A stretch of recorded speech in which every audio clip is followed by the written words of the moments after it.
Guys welcome to Source Point. आज अभी हम लोग डिस्कस करने वाले वीज़न है इसके करंट अफेयर्स जो कि हमारी नवंबर मंथ की है। तो काफ़ी टॉपिक हमारी कंप्लीट हो गई है। यहाँ से आपको इन्वायरमेंट कंप्लीट हो गया है।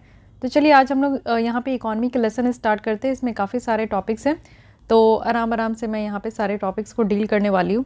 सबसे पहले स्टार्ट करेंगे स्टेट फाइनेंस के साथ and then national multi dimensional poverty index, then यहाँ पे कैश इकॉनमी है। तो एक एक टॉपिक को मैं बहुत ही डिटेल में यहाँ पे आपके साथ डील करने वाली हूँ। तो चलिए स्टार्ट करते हैं हम लोग अपनी आज के लेसन।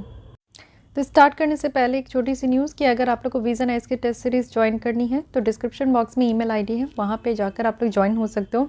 साथ ही आंसर राइटिंग प्रैक्टिस की भी ग्रुप चल रही है टेलीग्राम में, तो अगर आप लोग को डेली आंसर राइटिंग प्रैक्टिस करनी है तो भी आप लोग ज्वाइन हो सकते हो। थोड़ी सी मेरी तबीयत सही नहीं है तो इसलिए आपको लास्ट 2 डेज़ से कोई वीडियोज़ देखने को नहीं मिले, बट कोशिश करूँगी कि आपसे थोड़ी रेगुलर रहूँ। तो स्टेट फाइनेंस के साथ हम लोग अपनी टॉपिक को स्टार्ट करते हैं। एक्चुअली ये स्टेट फाइनेंस एक रिपोर्ट है जो कि आरबीआई के द्वारा यहाँ पे रिलीज़ की गई है और जो बजट है उसको स्टडी किया गया है 2021 का और 2022 की। ओके, तो इसके बारे में पहले समझेंगे। तो सबसे पहले जो कॉन्सेप्ट है अबाउट स्टेट बजट, इसको आप लोग क्लियर कर लो। देखिए, स्टेट सरकार की जो स्टेट गवर्नमेंट की जो अकाउंट होती है ना, उसकी जो स्ट्रक्चर है वो आपको थोड़ा बहुत सेम ही देखने को मिलेगा, या फिर आप सिमिलर भी कह सकते हो जो यूनियन गवर्नमेंट की है। तो स्टेट के लिए क्या होता है ना कि जो हमारे संविधान है उसमें आप देखोगे कि कोई एक्सपेंडिचर जो है, जो कंसोलिडेटेड फंड ऑफ स्टेट है, तो जो भी खर्चे हो रहे हैं सरकार की, राज्य सरकार की, तो वो यहाँ पे बिना अप्रोप्रिएशन एक्ट के अथॉरिटी के बिना कंसोलिडेटेड फंड ऑफ स्टेट से वो नहीं बाहर निकाला जा सकता। तो ये अप्रोप्रिएशन एक्ट जो है इसकी ज़रूरत होती है। ये आप देखो कि हर एक बजट पास होने के बाद ये भी कानून पास होता है। अगर हम लोग देखें ऑथराइजेशन जो यहाँ पे स्टेट लेजिस्लेचर से जो मिल जाता है, तो एक स्टेटमेंट है एंटीसिपेटेड रिसिप्ट का और एक्सपेंडिचर का कि हर एक फिनेंशियल ईयर, अब यहाँ पे इकॉनमी के टर्म में फिनेंशियल ईयर कहने की मतलब है कि 1 यहाँ पे आपका अप्रैल से स्टार्ट होता है और ये 31 मार्च तक चलता है, तो इसे हम लोग एक फिनेंशियल ईयर कहते हैं। तो एक फिनेंशियल ईयर में टोटल एक्सपेंडिचर कितनी होने वाली है और टोटल रिसिप्ट कितना होने वाला है, ये इस चीज़ की ऑथराइजेशन आपको देखने को मिलेगा। और ये जो है पूरी तरीके से एक फिनेंशियल ईयर का यहाँ पे खाका तैयार होता है और फिर यहाँ पे स्टेट लेजिस्लेचर के सामने इसको रिप्रेजेंट किया जाता है। अब ये चीज़ें समझिए, यहाँ पे आपका फ्लो टेबल के थ्रू ये फ्लो चार्ट है consolidated fund of the state. जैसे कंसोलिडेटेड फंड ऑफ सेंटर होता है वैसे ही कंसोलिडेटेड फंड ऑफ स्टेट भी है। तो यहाँ पे क्या है कि कैपिटल बजट है और एक रेवेन्यू बजट है।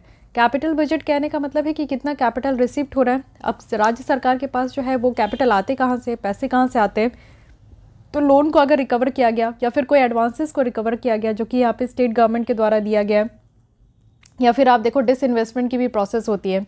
इन्वेस्टमेंट कहने का मतलब है कि जब राज्य सरकार के पास पैसे होते हैं तो वो क्या करती है कि शेयर खरीद लेती है और उसके बदले में पैसे दे देते हैं। लेकिन एट द सेम टाइम जब सरकार के पास पैसे की कमी होती है तो सरकार शेयर को बेच देती है और पैसे ले लेती है, तो इसे हम लोग डिसइन्वेस्टमेंट कहते हैं। ओके, और गवर्नमेंट के द्वारा अगर कोई न्यू बोरोविंग भी किया जा रहा है तो वो भी हमारा कैपिटल रिसिप्ट में काउंट होता है।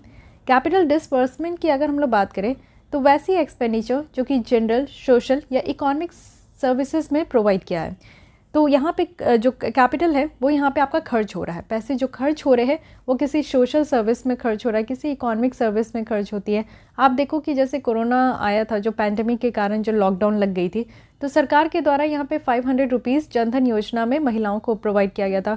कुछ राज्य सरकार है जो कि 1000 आप देखोगे इस तरीके से पैसे प्रोवाइड किए गए थे। तो इसे कहते हैं इकोनॉमिक सर्विसेज। रीपेमेंट है, इट मीन्स कि लोन और एडवांटेजेस का जो एडवांटेज नहीं है, ये एडवांसेस है। तो एडवांसेस और जो लोन्स है इसकी रिपेमेंट अगर सरकार के द्वारा किया जा रहा है तो ये भी आपका कैपिटल डिसबर्समेंट में काउंट होता है। But what about revenue budget? Revenue budget means जो भी रेवेन्यू आ रहा है, आय आ रहे हैं, उससे जो खर्च हो रहे हैं और रेवेन्यू जो रिसिप्ट हो रही है। रेवेन्यू रिसिप्ट आप देखो कैसे कैसे होती है। तो ग्रांट और लोन के बीच में क्या डिफरेंस है ये मैं पहले भी बताई हूँ, अभी भी बता देती हूँ, मेरा मन था क्वेश्चन पूछने का, but things should be clear. Grant क्या होता है कि अगर यूनियन गवर्नमेंट के द्वारा राज्य सरकार को ग्रांट दिया गया, इट मीन्स कि यहाँ पे राज्य सरकार को यूनियन गवर्नमेंट को वापस करना नहीं है। लेकिन वही अगर यूनियन गवर्नमेंट स्टेट गवर्नमेंट को लोन देती है तो एक पर्टिकुलर पीरियड ऑफ टाइम के बाद स्टेट गवर्नमेंट को, यूनियन गवर्नमेंट को वो लोन जो है आपका रिपेमेंट करना होता है। So this is the basic difference between grant and loan. Okay, तो जो भी ग्रांट यहाँ पे यूनियन गवर्नमेंट के द्वारा दी जाती है तो वो रेवेन्यू रिसिप्ट में आता है क्योंकि उससे राज्य सरकार की रेवेन्यू जनरेट होती है। साथ ही आप देखो नॉन टैक्स रेवेन्यू भी है। इट मीन्स कि बहुत सारे ऐसे टॉपिक्स भी है जहाँ से इनको रेवेन्यू जनरेट होता है, वो टैक्स के अंदर नहीं आते। टैक्स रेवेन्यू तो है ही जो सरकार के द्वारा, यहाँ पे आप देखो पेट्रोल हो गया, अल्कोहल हो गया, तो इसमें राज्य सरकार को बहुत सारे टैक्स के थ्रू जो है यहाँ पे रेवेन्यू जनरेट होती है। तो ये आपका कहाँ पे आ गया, तो रेवेन्यू रिसिप्ट के तहत आ गया। बट रेवेन्यू एक्सपेंडिचर आप देखोगे तो वैसे ही खर्च जो कि राज्य सरकार अपने यहाँ के रहने वाले लोगों के लिए कुछ जनरल सर्विसेज प्रोवाइड करते हैं, कुछ सोशल सर्विसेज प्रोवाइड करते हैं, कुछ इकोनॉमिक सर्विसेज प्रोवाइड करते हैं, या फिर लोकल बॉडीज़ को भी आप देखो कि ये ग्रांट वगैरह देते हैं। तो ये सब क्या हो गया कि रेवेन्यू जितनी जनरेट हो रही है उससे ये एक्सपेंडिचर कर रहे हैं, जिसको हम लोग रेवेन्यू एक्सपेंडिचर के बेसिस पे रख रहे हैं।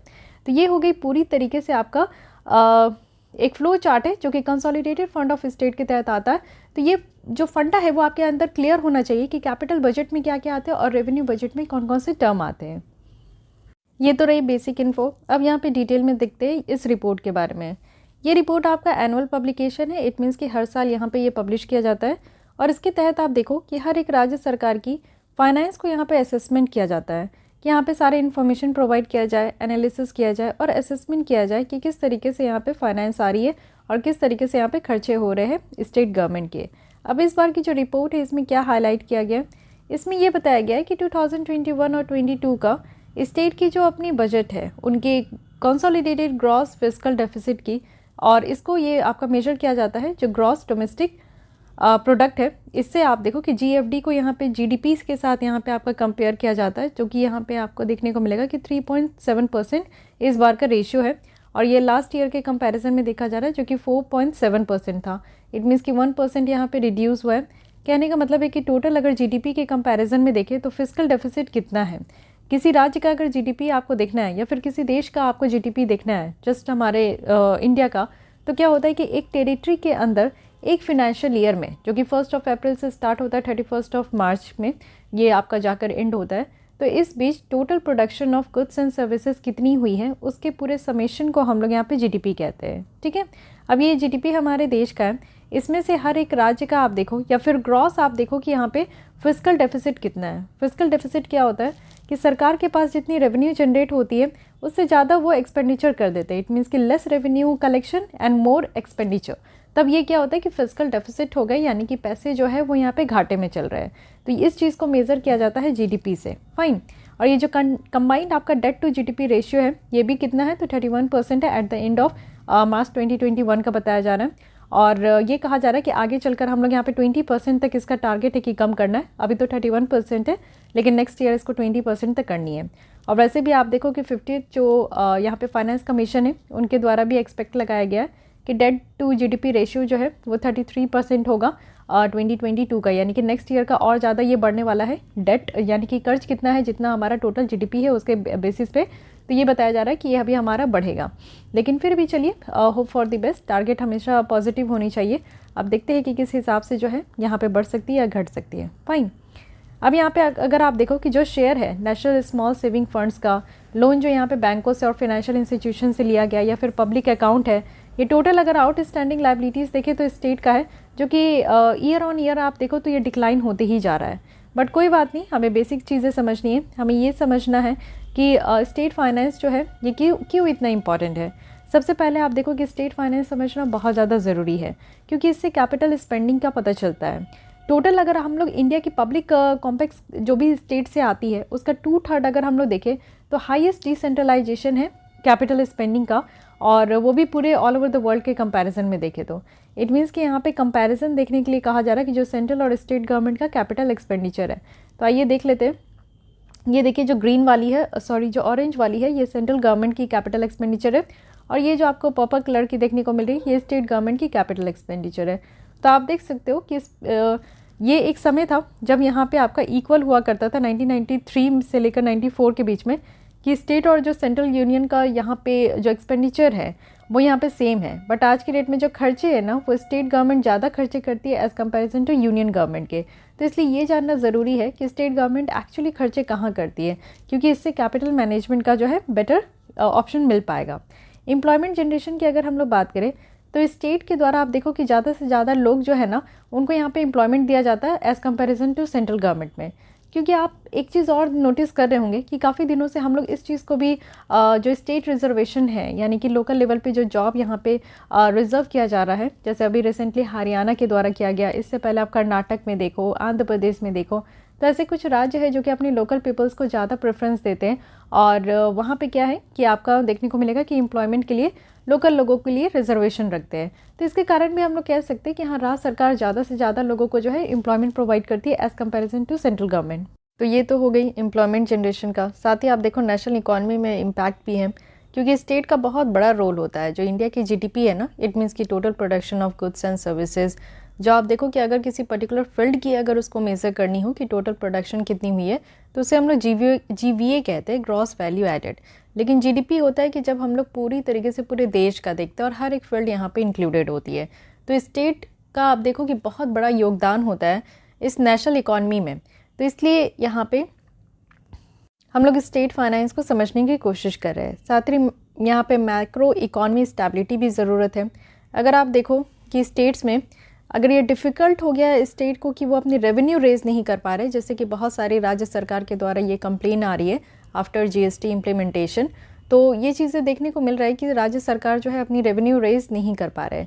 तो जो राइजिंग माउंटेन है डेट्स का, वो तो यहाँ पे काफ़ी ज़्यादा आपका हो जाएगा, यानी कि यहाँ पे कर्ज जो है वो बढ़ते ही जाएगा और फिर ये विशियस साइकिल्स के ट्रैप में ये फंस जाएंगे, है कि नहीं।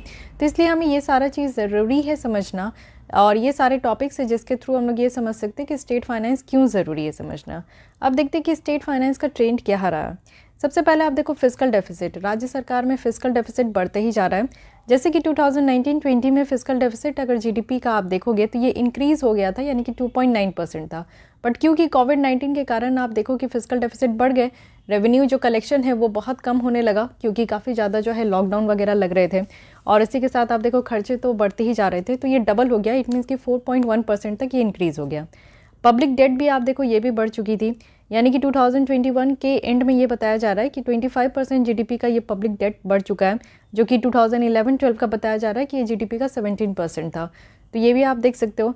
साथ ही अपना खुद का जो टैक्स रेवेन्यू है, ये लार्जेस्ट सोर्स ऑफ रेवेन्यू होता है राज्य सरकार का। तभी तो जीएसटी के इम्प्लीमेंटेशन से बहुत सारे राज्य सरकार जो है वो यहाँ पे सहमत नहीं दे रहे थे, क्योंकि हर एक राज्य सरकार का अपना ही यहाँ पे टैक्स लगाने का होता है और वो फिर उसी से उनकी रेवेन्यू जनरेट होती है। फिर भी चलिए यहाँ पे कॉम्पनसेट करने के लिए आप देखे होंगे कि जो अल्कोहल है उसको बाहर रखा गया, पेट्रोल प्रोडक्ट को बाहर रखा गया है, जिससे कि राज्य सरकार जो है अपनी मैनेज कर सके जो रेवेन्यू सोर्सेज है। लो प्रॉपर्टी टैक्स कलेक्शन भी है।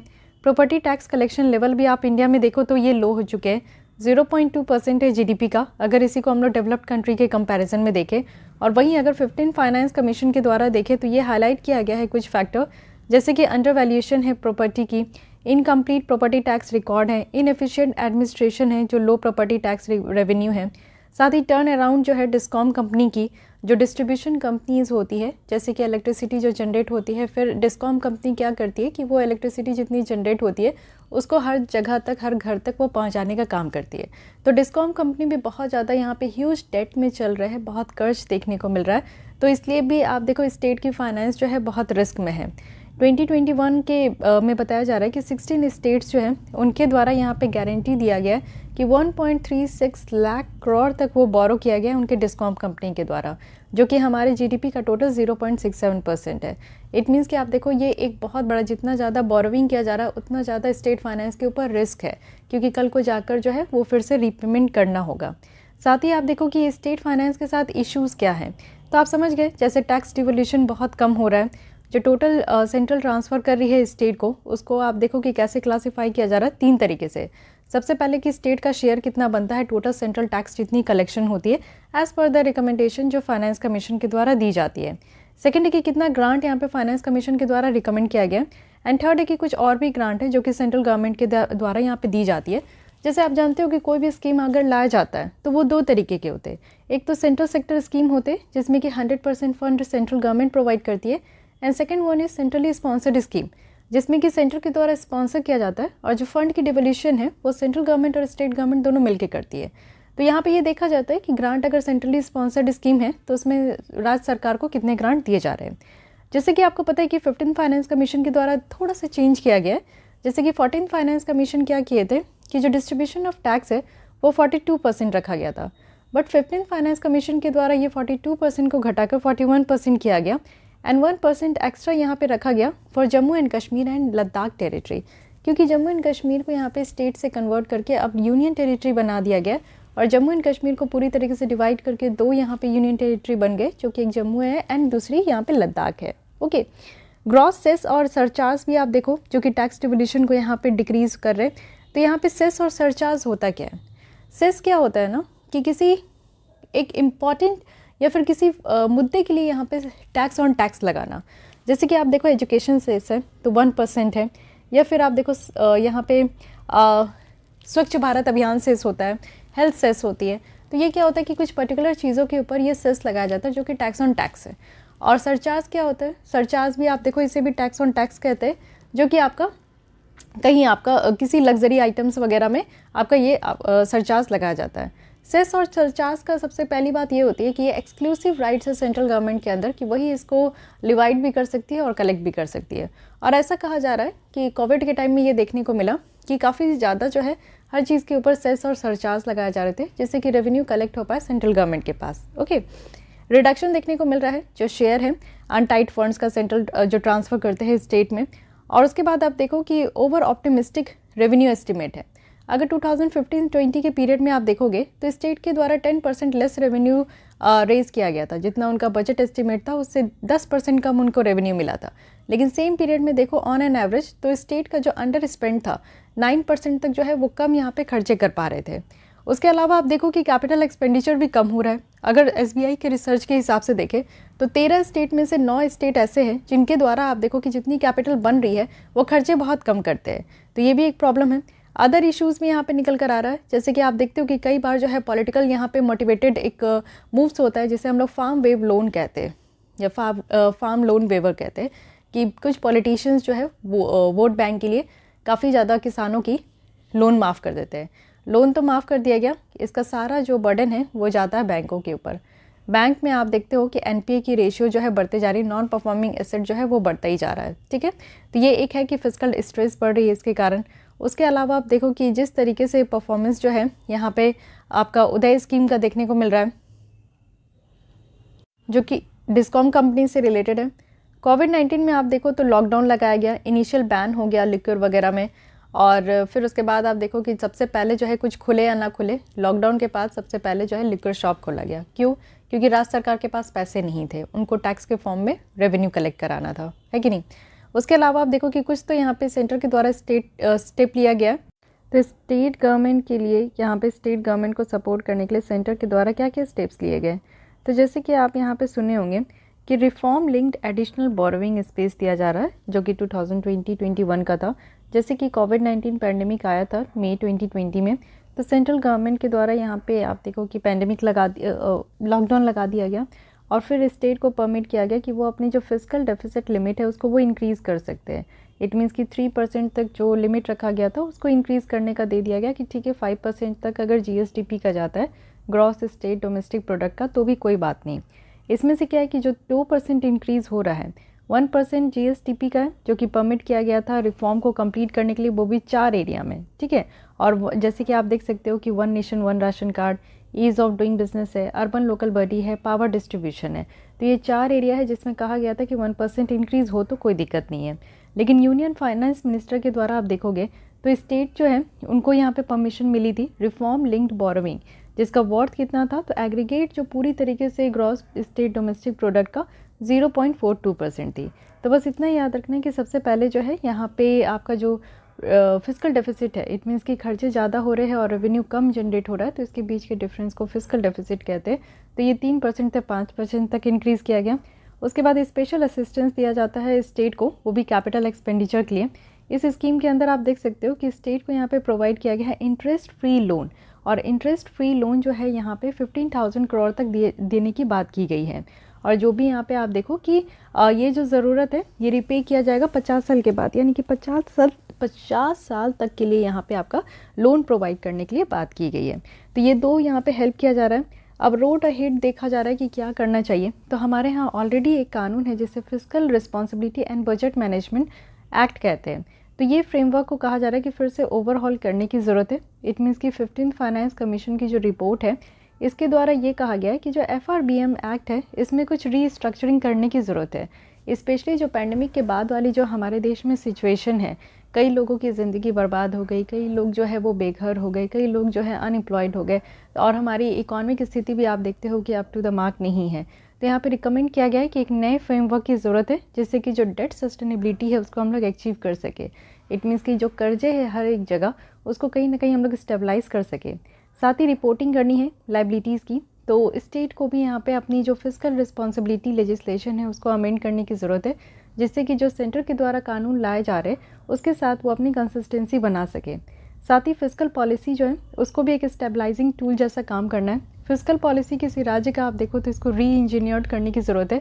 इट मीन्स कि जो फिजिकल स्पेंडिंग है वो यहाँ पे एंटी साइक्लिक हो रहा है, ना कि यहाँ पे प्रो साइक्लिक। जिस तरीके से आगे बढ़ता जाना चाहिए तो आगे नहीं बढ़ते जा रहा है, ये हमारा वापस से पीछे बैक स्टेप लिया जा रहा है। पावर सेक्टर रिफॉर्म करने की तो ज़रूरत है, जैसे कि आप देख रहे हो कि डिस्कॉम कंपनी ह्यूज स्टेट में जा रही है, काफ़ी ज़्यादा यहाँ पे घाटे चल रही है, तो इस पर थोड़ा ध्यान देने की ज़रूरत है।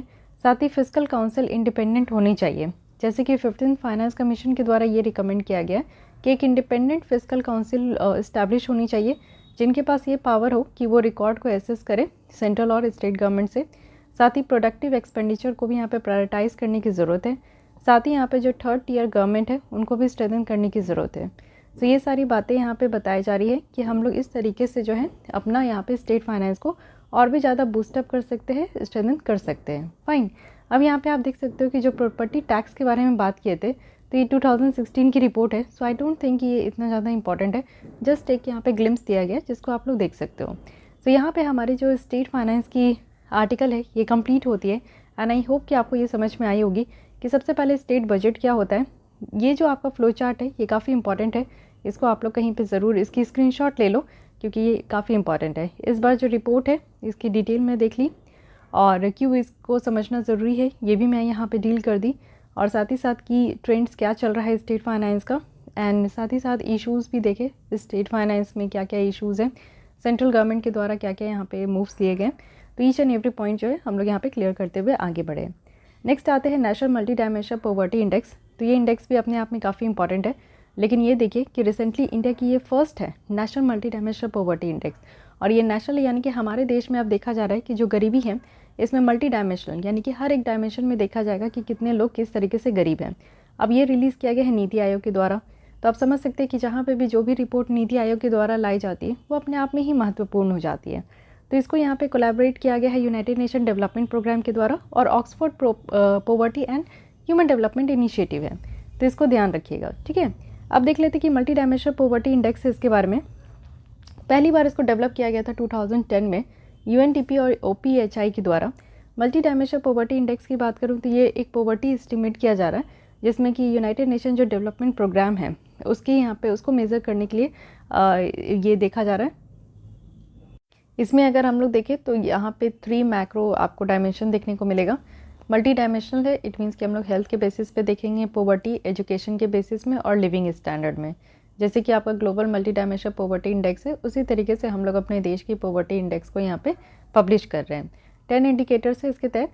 साथ ही इससे क्या होगा कि हम लोग देख पाएंगे कि मोस्ट वल्नरेबल पीपल्स कौन कौन से हैं, और इंडिया का रैंक अगर देखें तो 109 नेशन में से 62 में हम लोग स्टैंड कर रहे हैं, और पॉपुलेशन आप देखो 27.9% है। ओके, अब देख लेते हैं कि इंडिया की क्या एफर्ट्स है जिससे कि हम लोग पॉवर्टी से बाहर निकलने के लिए यहाँ पे बहुत सारे स्कीम्स है, योजनाज है। तो प्री इंडिपेंडेंस पॉवर्टी एस्टिमेशन देखें, इट मीन्स कि आज़ादी से पहले तो दादा भाई नौरोजी जो 1901 में इनकी एक बुक थी poverty and the un British rule in India, national planning committee के द्वारा 1938 में, और बॉम्बे प्लान था जो कि 1944 का था, जिसमें ये पॉवर्टी लाइंस को बताया गया कि कितनी जो है पॉवर्टी रेखा जो आपका below poverty line, above poverty line है, तो पॉवर्टी लाइन ये बनाई गई। इंडिपेंडेंस के बाद क्या हुआ कि प्लानिंग कमीशंस वर्किंग ग्रुप ने 1962 में, जिसमें कि एक अलग से पॉवर्टी लाइन दिया गया रूरल और अर्बन इंडिया के लिए।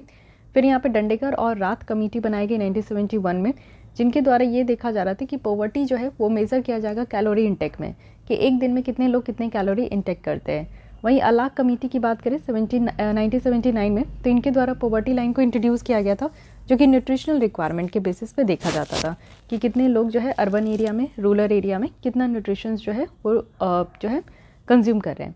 उसके बाद लकड़वाला कमेटी है 1993 की, जिसमें कि पॉवर्टी लाइन देखा जाता था और वो कैलोरी कंजप्शंस के बेसिस पे ही देखते थे। फिर तेंदुलकर कमेटी है 2009 की, जिनके द्वारा एक यूनिफॉर्म पॉवर्टी लाइन बास्केट लाया गया पूरे रूरल और अर्बन इंडिया के लिए। तो सबसे इम्पॉर्टेंट यही है। लेकिन इससे पहले भी जितनी कमेटी मैं यहाँ पे आपको बता रही हूँ, अगर इसको भी आप आंसर राइटिंग में कोट करते हो तो बहुत अच्छा यहाँ पे आपका आंसर निकल कर आएगा। रंगराजन कमेटी है 2014 में, जिनके द्वारा रिकमेंडेशन दिया गया कि सेपरेट जो ऑल इंडिया रूरल और अर्बन बास्केट है फूड आइटम्स के साथ, उसको यहाँ पे यूज़ किया जाएगा और देखा जाएगा कि कैलोरी कितना ले रहे हैं, प्रोटीन कितना लेना चाहिए, फैट इंटेक कितना होना चाहिए। इसमें नॉन फूड आइटम्स भी इंक्लूड थे और हेल्थ एक्सपेंडिचर को भी रखा गया था कि इन सब के बेसिस पे देखा जा रहा था कि पॉवर्टी किस तरीके से है। फाइन, तो ये सारी कमेटी है जो कि टाइम टू टाइम आप देख सकते हो कि हाँ इस पर काम किया गया है। लेकिन अब जो ये इंडेक्स आया है मल्टी डायमेंशनल पॉवर्टी इंडेक्स, जो कि नीति आयोग के द्वारा, तो इनके बारे में देख लेते हैं। नीति आयोग की जो ये आपकी इंडेक्स है, इसमें 3 आपका इंडिकेटर है मेन, हेल्थ, एजुकेशन और स्टैंडर्ड ऑफ लिविंग। हेल्थ की बात करें तो इसमें भी 3 बातें देखी जाएगी कि न्यूट्रिशन लेवल कितना है, इट मीन्स कि कुपोषण तो नहीं है। साथ ही चाइल्ड एंड एडोलेसेंट मोर्टेलिटी की बात की जा रही है कि बच्चे जो जन्म लेते हैं और या तो 5 साल तक है या 18 साल तक कितना वो जी पाते हैं। साथ ही यहाँ पे एंटीनेटल केयर भी देखने को मिल रहा है कि एक घर जिसमें कि कोई भी वुमेन अगर घर पे है, अगर वो बच्चे को जन्म देती है 5 सालों में, तो फिर उनको देखा जाता है कि उनका केयर कितना हो रहा है। ठीक है। एजुकेशन में देखें तो ईयर ऑफ स्कूलिंग की बात की जा रही है, तो यहाँ पे देखा जाता है कि कितने बच्चे जो है कितने साल तक स्कूल में रहते।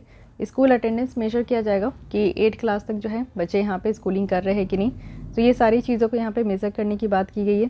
साथ ही स्टैंडर्ड ऑफ लिविंग की बात करूँ तो यहाँ पे कुकिंग फ्यूल देखा जाएगा कि क्या चीज़ें यूज़ की जाती है सब खाना बनाने के लिए। साथ ही सैनिटेशन, साफ़ सफाई का कितना ध्यान रखा जाता है। ड्रिंकिंग वाटर, कितने लोग हैं जिनको कि safe and drinking water provide की जा रही है। इलेक्ट्रिसिटी का कितना ख्याल है, कितने हाउस होल्ड है जिसमें कि कोई इलेक्ट्रिसिटी नहीं है अभी तक। हाउसिंग का क्या हाल चाल है कि लोगों को पक्का हाउस कितने लोग हैं जिनको मिला है। एसेट का यहाँ पे कहा जा रहा है कि जो हाउस होल्ड है उसमें मोर देन 1 एसेट हो, रेडियो, टीवी, टेलीफोन, ये सारी चीज़ें देखी जाएगी। बैंक अकाउंट यानी कि यहाँ पे कितने हाउस होल्ड है और कितने घर है, कितने मेंबर है जिनके पास कितना बैंक अकाउंट है, तो ये सारी चीज़ें देखी जाएगी, जिससे कि पूरी तरीके से ये बताया जाएगा कि कितने लोग जो है वो पॉवर्टी रेखा के ऊपर और कितने लोग पॉवर्टी रेखा के नीचे है। ठीक है। अब इस बार की जो यहाँ पे इंडेक्स है इसमें क्या क्या पाया गया। नेशनल अगर हम लोग MPI देखें तो इसमें कहा जा रहा है कि रूरल MPI में 0.118 है और अर्बन में ये आपका 0.155 है। तो ये आप देख सकते हो कि रेंज जो है काफ़ी यहाँ पे अप एंड डाउन है। हाईएस्ट अगर पॉवर्टी स्टेट देखें कि सबसे ज़्यादा गरीब राज्य या यूनियन टेरिटरी कौन सी है, तो सबसे ज़्यादा गरीब राज्य बिहार है, जिसमें कि 51% पॉपुलेशन जो है वो गरीब है। उसके बाद झारखंड है और फिर यूपी है। लोएस्ट अगर पॉवर्टी इंडेक्स स्टेट देखें तो सबसे कम जो है आपको देखने को मिलेगा, इट मीन्स कि अमीर राज्य कह सकते हो, तो सबसे ज़्यादा अमीर राज्य हमारे यहाँ केरल है, जिसमें कि 0.171% तक पॉपुलेशन जो है पुअर है। इसके बाद पुदुचेरी और लक्षद्वीप है। ऐसा घर जो कि आप देखो कि डिप्रिवेशंस, यहाँ पे हाउस होल्ड लेवल डिप्रिवेशन देखिए, कुछ इंपॉर्टेंट इंडिकेटर्स यहाँ पे बताया जा रहे हैं, जैसे कि हेल्दी न्यूट्रिशन लेवल आप देखोगे तो 37% तक ऐसे घर है जिसमें कि सही तरीके से न्यूट्रिशन लेवल तक नहीं मिलता, और कुछ ऐसे घर है 13% तक जहाँ पे 6 ईयर्स ऑफ स्कूलिंग ही है। इट मीन्स कि ऐसे घर है जहाँ पे बच्चे जो है सिर्फ 6 साल तक ही पढ़े हैं। और साथ ही 52% ऐसे घर है जिसमें कि अनइम्प्रूव्ड और नो सैनिटेशन फैसिलिटीज़ देखने को मिलेगा। इट मीन्स कि मोर देन 50% घर ऐसे जिसमें साफ़ सफाई से कोई लेन देन नहीं है। तो ऐसा यहाँ पे आपका जो है फाइंडिंग बताया जा रहा है। अब देखिए ये जो हमारे देश में नेशनल ये मल्टी डिमेंशनल जो पॉवर्टी इंडेक्स आई है, तो इसका क्या बेनिफिट है। एक्चुअली इसका बेनिफिट आप देख सकते हो कि इससे क्या होगा कि जो एजेंडा है 2030 का, इसमें टारगेट 1.2 है पर्टिकुलरली, जो कि सस्टेनेबल डेवलपमेंट गोल का है, तो उसको हम लोग यहाँ पे जो है बेटर तरीके से देख पाएंगे। ज़ीरो पॉवर्टी है, नो हंगर है, तो ये सारे आप देखो कि 4th में आपका क्वालिटी एजुकेशन है। तो sustainable development goal I think अब तक आपको याद हो जाने चाहिए। तो ये बातें हैं। तो यहाँ पे क्या है कि इससे जो है इस इंडेक्स से क्या होगा कि हम लोग बेटर तरीके से एनालाइज कर पाएंगे। इट मीन्स कि जो परफॉर्मेंस है राज्यों में, यूनियन टेरिटरीज़ में और डिस्ट्रिक्ट में, उसको हम लोग कंपेयर कर पाएंगे, साथ ही एनालाइज कर पाएंगे, और साथ ही एविडेंस लीड जो पॉलिसी है उसमें हेल्प हो पाएगा। कुछ प्रोग्राम हम लोग डिज़ाइन कर पाएंगे, साथ ही स्ट्रेंथन कर पाएंगे जो फेडरल स्ट्रक्चर है हमारे देश का। साथ ही जो पॉलिसी मेकर्स है उनको एम्पावर कर पाएंगे। बेटर तरीके से हम लोग समझ पाएंगे कि कहाँ लैकुनास है, कहाँ हमें इम्प्रूवमेंट करनी है पॉलिसी में क्या लूप होल है और ग्राउंड लेवल पे क्या डिफरेंसेस है, ये सारी चीज़ें जो है इस इंडेक्स से ही निकल कर आ रही है। साथ ही इंडिया की जो कैपेबिलिटी है कि हम लोग पॉवर्टी को रिड्यूस कर सके तो वो भी बेटर हो पाएगा। साथ ही हम लोग पब्लिक जो पॉलिसी टूल है वैसा भी हम लोग सर्व कर सकते हैं कि पब्लिक डायलॉग जैसा इन्फॉर्म भी कर सकते हैं। इट मीन्स कि चाहे वो सिविल सोसाइटी हो, रिसर्च कम्युनिटी हो, बिजनेस हो, उनको एक डेटा मिल जाएगा। बेसिकली आप देखो कि ये सब जितने भी आपने डेटा पढ़ा, इससे ये समझ में आ रहा है ना कि हमारे देश की क्या व्यवस्था है, हमारे देश के लोगों की क्या स्थिति है।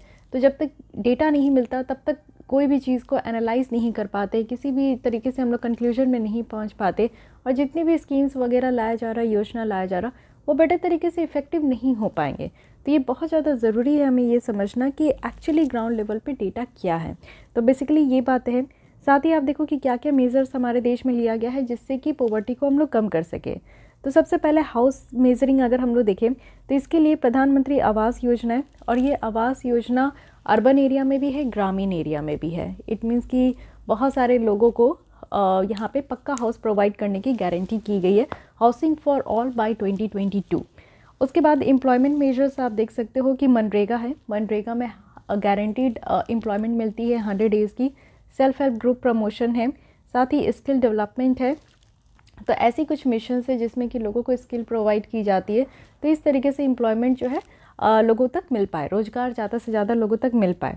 ड्रिंकिंग वाटर और सैनिटेशन की बात करें तो जल जीवन मिशन है, स्वच्छ भारत अभियान है। तो स्वच्छ भारत अभियान जो कि आप देखते हो कि 2014 से ये चलते आ रहा है, और साफ़ सफाई पे इस पर हद से ज़्यादा यहाँ पे ध्यान दिया जा रहा है। ODF हो गया, ओपन डेफिकेशन फ्री प्लस है, फिर प्लस प्लस है। तो इस तरीके से यहाँ पे प्रोग्राम आपका बढ़ते ही जा रहा है।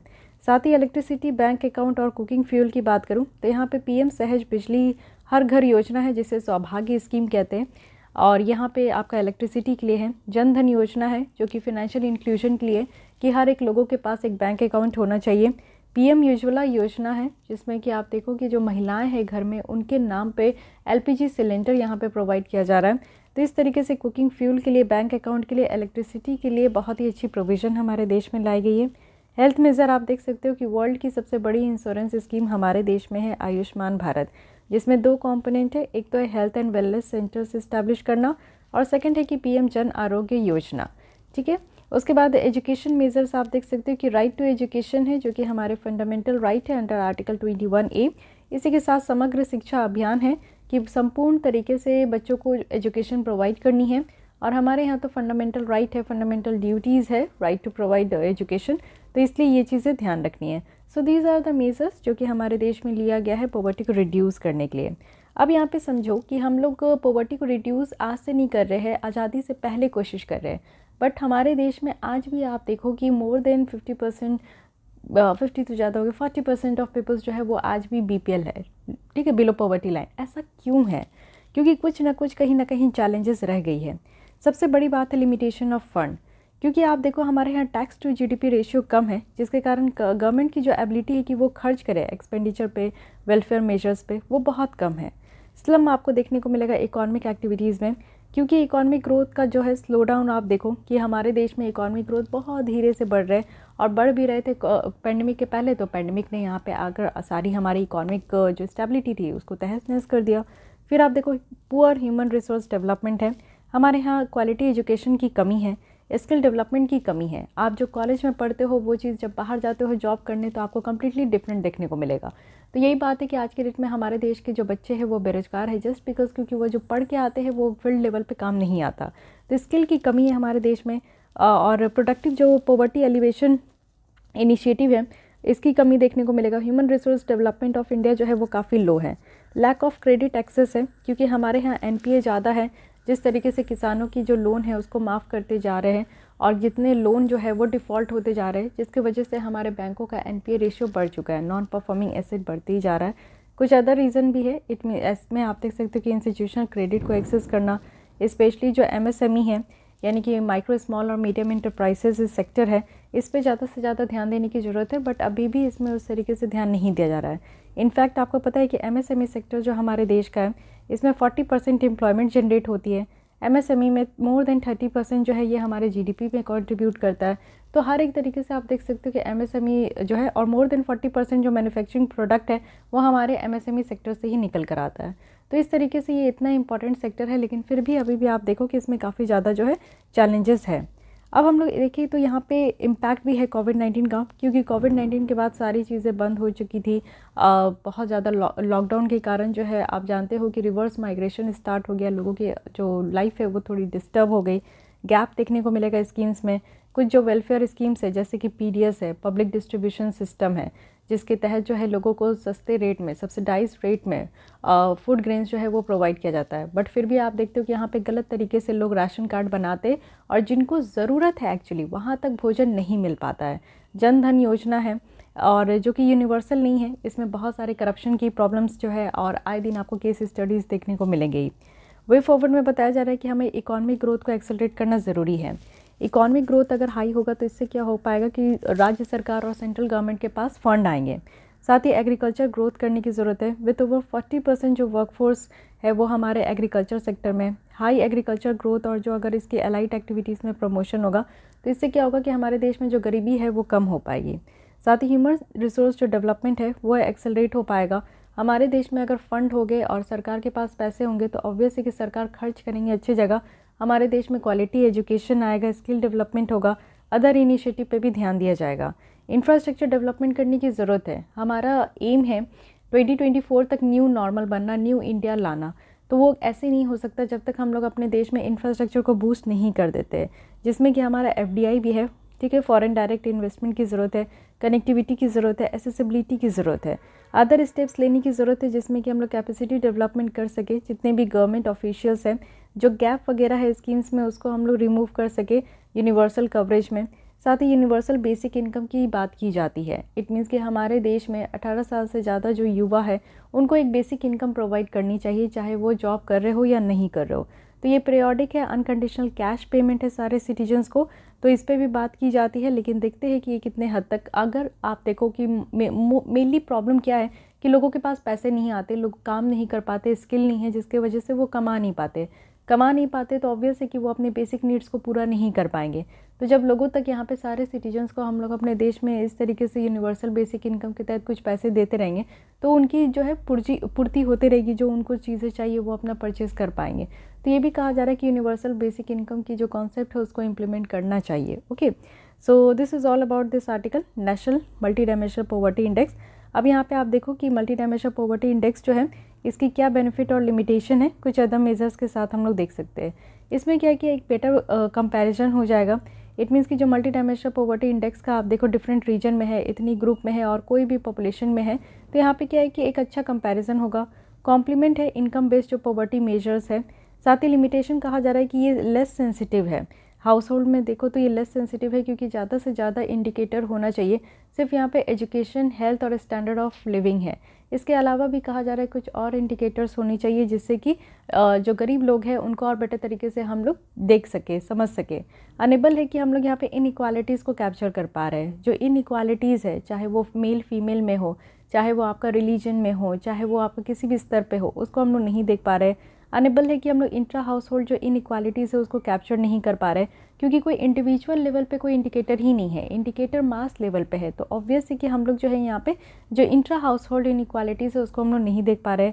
लिमिट है क्रॉस कंट्री कंपैरिजंस जो है, क्योंकि अनअवेलेबिलिटी है।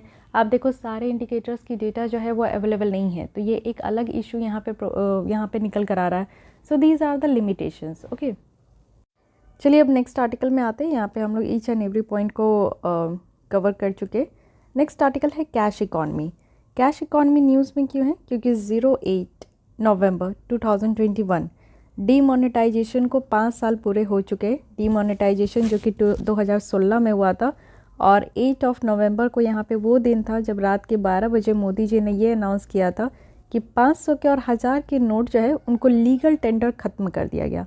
लीगल टेंडर कहने का मतलब है कि जो आज के डेट में आपके हाथ में 500 के नोट है, 2000 के नोट है, चाहे 200 के नोट है, उनको लीगल टेंडर है। इट मीन्स कि आप कहीं पे भी जाते हो तो आप उसके बदले उस पीस ऑफ पेपर को देकर आप कुछ सामान परचेज़ कर सकते हो, उनको लीगली एक्सेप्ट किया जाएगा।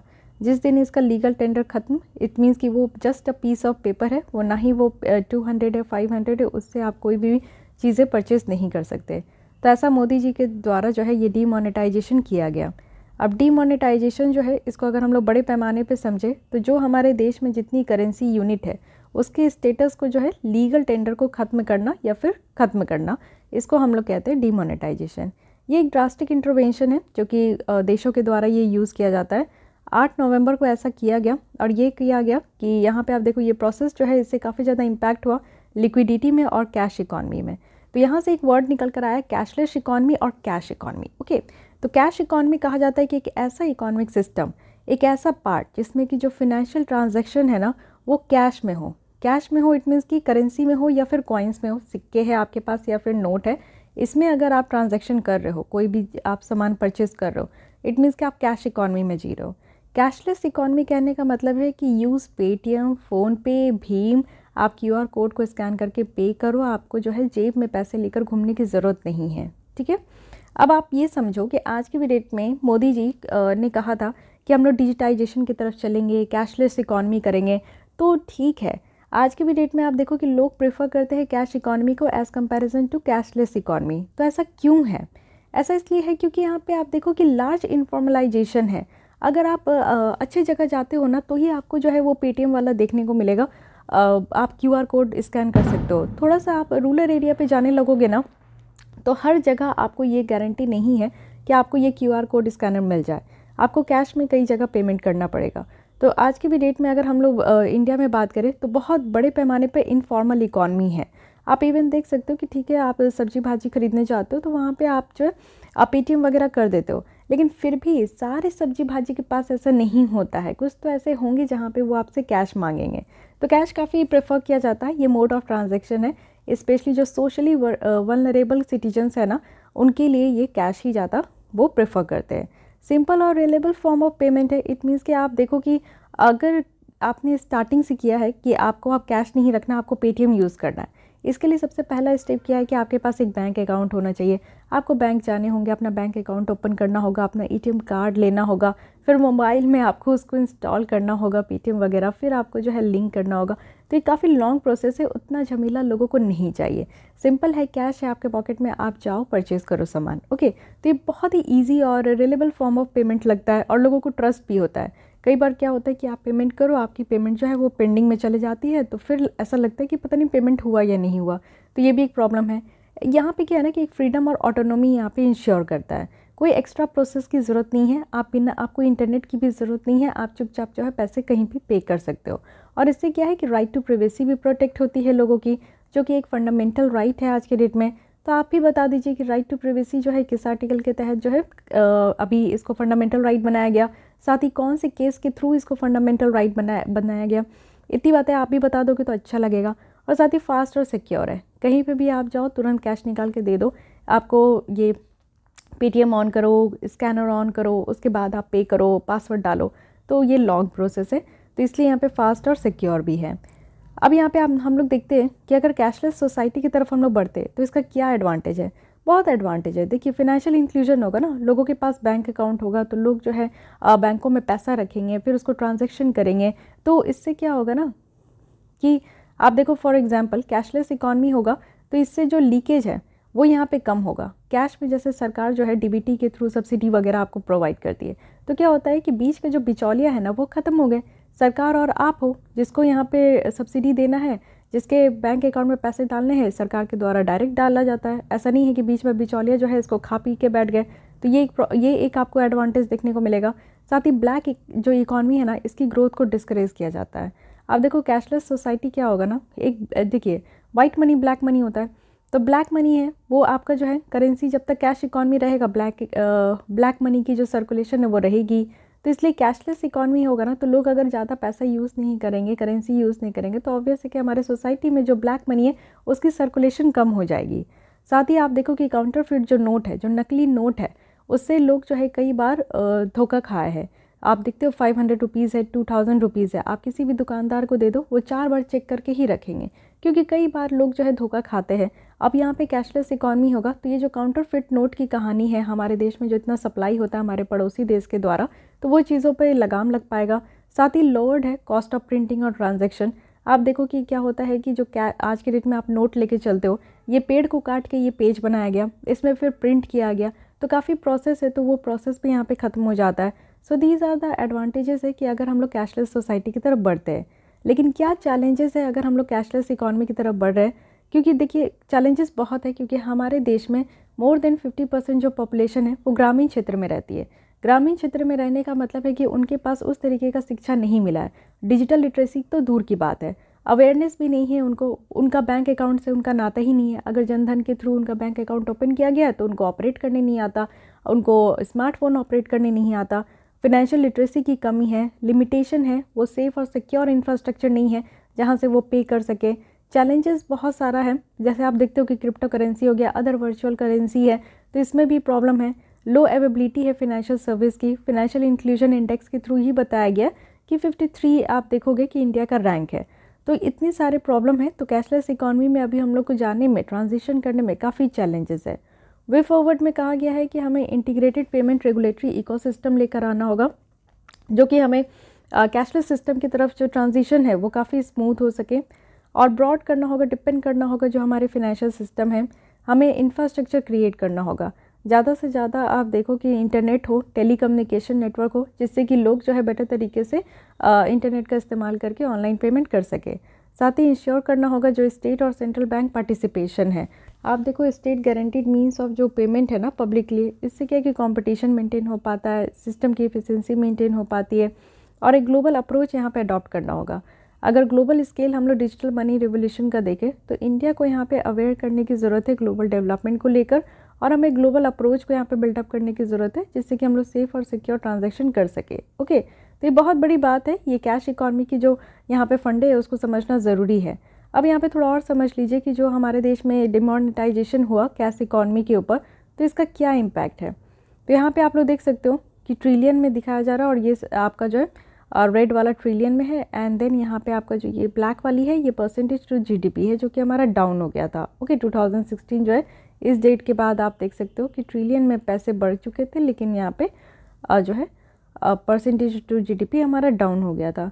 इनिशियल डिक्लाइन जो हुआ था कैश टू जीडीपी रेशियो का और करेंसी इन सर्कुलेशन का, वो देखने को यहाँ पे मिल रहा है कि काफ़ी कम हो गया था। और सेम टाइम आप देखो डिजिटल पेमेंट जो है ना वो काफ़ी बढ़ चुकी थी।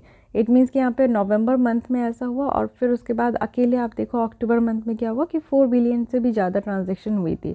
तो ऑब्वियसली कि सब कोई जो है शिफ्ट हो गए थे ऑनलाइन में, और उस समय पेटीएम का जो है बहुत ज़्यादा ये आपका प्रचार प्रसार हुआ था, तो एडवर्टीजमेंट हुई थी, तब उसके बाद से आप ऑनलाइन ट्रांजेक्शन्स देखो काफ़ी स्मूथ हो गए। Okay, so this is all about cash economy guys. तो मुझे लगता है कि आज के लिए बस इतनी ही रखते हैं। नेक्स्ट हम लोग कल से इंसॉल्वेंसी एंड बैंक्रप्सी कोड 2016 से स्टार्ट करेंगे। तो आई होप कि आपको ये लेसन अच्छी लगे होंगे। आर्टिकल्स आर वेरी इंपॉर्टेंट, तो उसको ध्यान से सुनिए।